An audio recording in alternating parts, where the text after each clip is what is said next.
Efe Ajagba scores a 10-round unanimous points decision win over Stephan Shaw. Now, am I missing something here, people? Because I thought Stephan Shaw won this fight. And bear in mind, I never made a prediction for this. I never had a horse in the race. In fact, I'd never seen Shaw fight, never even heard of him before prior to this fight being made. So it's not like I'm trying to defend the prediction or anything like that. I went into this actually surprised to see a lot of people in the comment section of my pre-fight video picking Shaw to win. I'd assumed that given the short notice, they wouldn't replace Oscar Rivas with anyone particularly dangerous. But as I say, many of you guys were picking Shaw to win. And in fact, I swear I heard the ESPN commentators say that Shaw was a slight favorite with the bookmakers going in. So, yeah, that's the situation. The fight I saw was clearly different to what the judges saw and different to many other people. I saw a fight early on where Stephan Shaw was the far quicker guy, the more mobile guy, the more accurate guy, the guy who was landing the vast majority of power shots, the guy who was doubling and tripling his jab, snapping Efe Ajagba's head back. Ajagba, through the first, I want to say 3 rounds, was a statue. It looked like the Frank Sanchez fight all over again.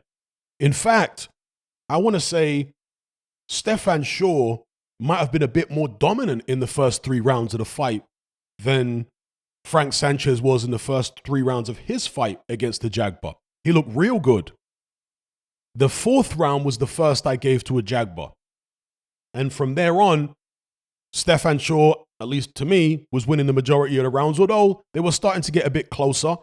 Efe Ajagba's corner got onto him, and they were giving him the pep talk in the corner, maybe even the riot act, saying that he needs to throw more shots.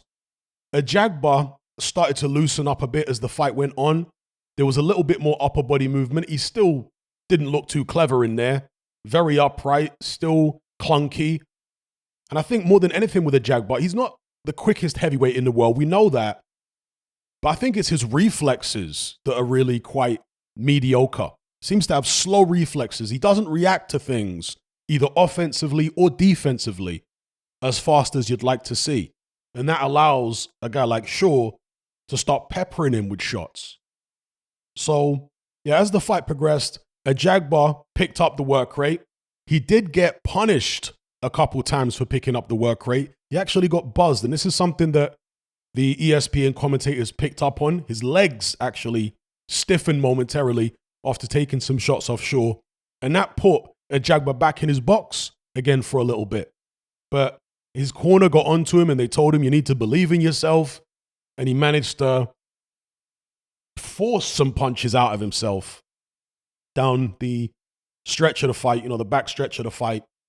And as I say, secured a decision in the eyes of the judges. And the commentators were not particularly concerned about Ajagba getting the decision. In fact, the way they were talking before the decision was read is as if they thought Ajagba had done enough. But what I found curious is the fact that ESPN, at least not as far as I can recall, or as far as I can recall, should I say, ESPN didn't show a scorecard for the whole fight. Normally ESPN will have their own scorecard. I don't remember them showing a scorecard once. I do find that curious. Is that to avoid any backlash? In case they give a scorecard which is totally at odds with what the judges gave, or in case there's controversy about a decision? You guys let me know what you think. Now, Shaw definitely took his foot off the gas in certain rounds. He gave certain rounds away completely, actually. I want to say there was at least 2 rounds, certainly 1 in particular, but maybe 2, where Shaw took his foot off the gas completely and he really allowed Efe Ajagba to win a round. That did happen. Was Shaw maybe a bit gassed in the second half of the fight? If he was, he's one of these guys who holds his shape together very well when he's gassed. Because, normally when a fighter's tired, they start to get ragged, their technique starts falling apart. But there was none of that really with Stephan Shaw. His technique all held together, his balance, his form, everything was as it was. And if there was some deterioration there, it was very subtle. So I will say that. Down the stretch, Ajagba definitely picked up the pace and picked up some rounds. But did he pick up enough rounds to win the fight by 2 rounds? And by the way, I could have sworn that one of the judges, when they initially read out the scorecards, had it 97 for Ajagba rather than 96. Because here on this Boxing Scene article, it says all 3 judges had it 96, 94 for Ajagba. I could have sworn one of them said it was 97. I don't know. Might have to go back and listen to the scorecards again if they put this up anywhere or if somebody uploads it to Daily Motion or whatever. But yeah, in terms of the scorecards, 96, 94 for Ajagba, I thought it was the other way around. 96, 94 for Stephan Shaw, or even by an extra round than that. That's how I saw it. Maybe you guys saw it the same as the judges or saw it the same as the commentators or Teddy Atlas or whoever else. But I can only tell you how I saw it. Now, there were some rounds in there which maybe 1 or 2 swing rounds, but still, I find it difficult to give the fight to Ajagba. Here's another interesting thing about ESPN. They wanted to focus on CompuBox. And according to CompuBox, Ajagba landed more punches, like 30-something more punches over the course of the 10 rounds. But of course, fights are not scored on CompuBox because CompuBox doesn't take into account the quality of the punches. And of course, unless you see a round-by-round breakdown of the punches landed, then you won't know whether the guy who scored more punches overall landed more punches in the majority of rounds. You know, it could be a situation where a guy only lands more punches than his opponent in 4 of the 10 rounds, but because his work rate was so high in 4 of those 10 rounds, he actually outscored his opponent, more punches landed over the 10 rounds overall. You see what I'm saying? The punch distribution, the distribution of those punches has to be taken into account. But as I say, even more than that, it's the quality of the shots. Now, according to CompuBox, Stephan Shaw landed more power punches, and that's certainly what I saw. But Ajagba, according to... And CompuBox, at the end of the day, is just 3 guys sat ringside pushing buttons. It isn't some flawless, perfect system that's going to absolutely get it bang on the money in terms of every shot landed. No. I mean, to give you an example, and this is, a slightly different scenario, but in the chief support, Jonathan Rice cut his opponent and he actually won by TKO. But initially, the referee had ruled that the cut was the result of a headbutt. And so the commission got involved. Maybe Rice's team complained, I'm not sure. But the commission got involved and they looked at the slow motion replay and they found that actually the cut was caused by a punch from Jonathan Rice. They overturned the decision and, as I say, gave it to Rice by TKO. And that is the referee in the ring. And as close as he is, he missed the fact that that the cut was caused by a punch rather than a headbutt. Okay? So human beings are fallible. When you've got 3 judges, usually old men, sitting ringside, they're not going to be completely accurate with their CompuBox scoring, but it can give you a rough idea of how a fight went and who was throwing and landing what. So according to CompuBox, they had Ajagba landed 33 punches more than Shaw over the course of 10 rounds, and they say that was down to his jab. I didn't think Ajagba's jab was that effective, to be honest. I thought that he did land a few good ones, but I was more impressed with Shaw's jab. I thought Ajagba's jab a lot of the time was being blocked. On the arms, with gloves, it was being parried. I, in my mind, remember more times when Shaw landed with clean jabs than Ajagba. Maybe I need to go watch the fight again. Sometimes I watch a fight another time and I have a different idea on it, a different scorecard. And I know many of you guys have found the same thing. When you watch a fight a second time, you're like, okay, maybe I could see it differently this time. But yeah, the way I saw it first time around is, and I was concentrating closely. I saw it a Stephan Shaw victory. I'm not saying it's a robbery and something completely unprecedented here, but I thought Stephan Shaw was hard done by, truth be told. He didn't seem particularly upset. I didn't see any post-fight interview with him, but he didn't seem particularly upset, which is curious. But yeah, that's how I saw it. Let me know how you saw it in the comments below. And as far as Ajagba, his performance and how he's going to do moving forward, the guy needs an awful lot of work. I'm not sure how good he can ever be. I think his biomechanics really work against him. We talk about heavyweights here who are clunky and mechanical and robotic. AJ, of course, often gets accused of that.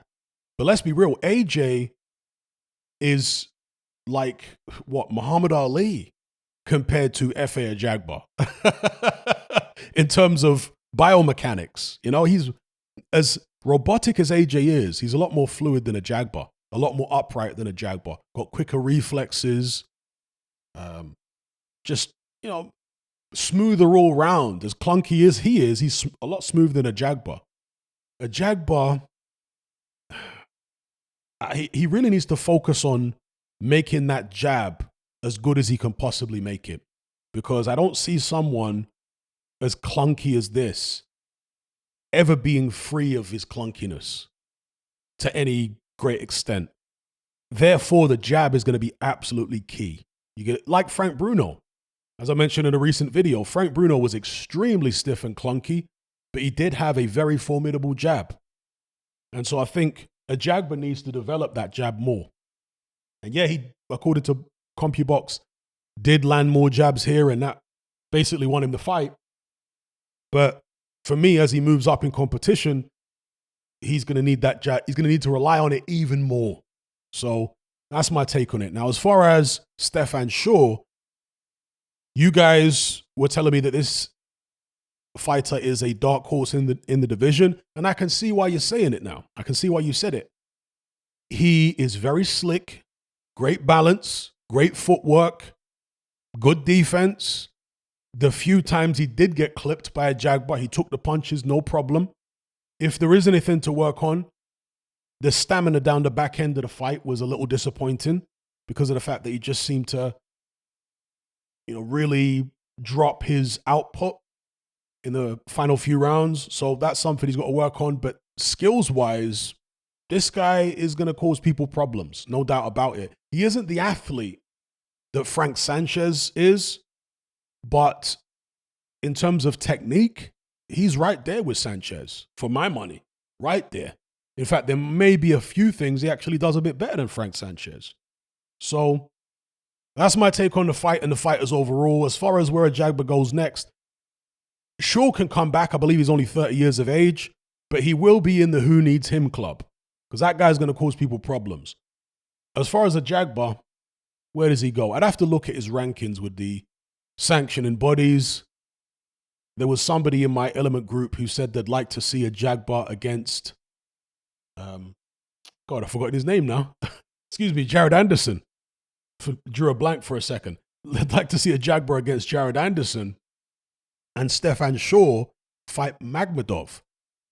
I think those are two great matchups. Ajagba against Anderson and Shaw against Magmadov. Yeah, because Anderson is definitely not as defensively blessed as Stephan Shaw. Probably not as skilled all round, but he's a lot more aggressive. He's a lot younger. He throws a lot more punches. But as I say, he's more hittable. So will Ajagba be able to get that big right hand onto Jared Anderson's chin? It'll be very interesting to see. And obviously, Bob Arum's got both of those fighters. So he should be able to make that fight. And Magmadov against Stephan Shaw. Yeah, Magmadov, I'm sure, would be very aggressive. I don't think he would be as standoffish as Ajagba was through the first half of his fight against Shaw. I think Magmadov is going to come in caveman style, looking to get Shaw out of there. But then again, he wasn't really that aggressive, was he? He wasn't really that impressive against Kolos Takam. So maybe I might have to rewind that and take it back. I want to look at more of Magmadov's fights, but from the fights I can remember, other than the Takam fight, he's been aggressive. He's been a bull in a china shop. The way he took down Marius Wack. I know Wack is old, but he took down Wack the way nobody else has. So, yeah, I'd like to see him fight Stephan Shaw. I think those are two very interesting fights. So I'll leave it there. Leave your comments in the comment section below.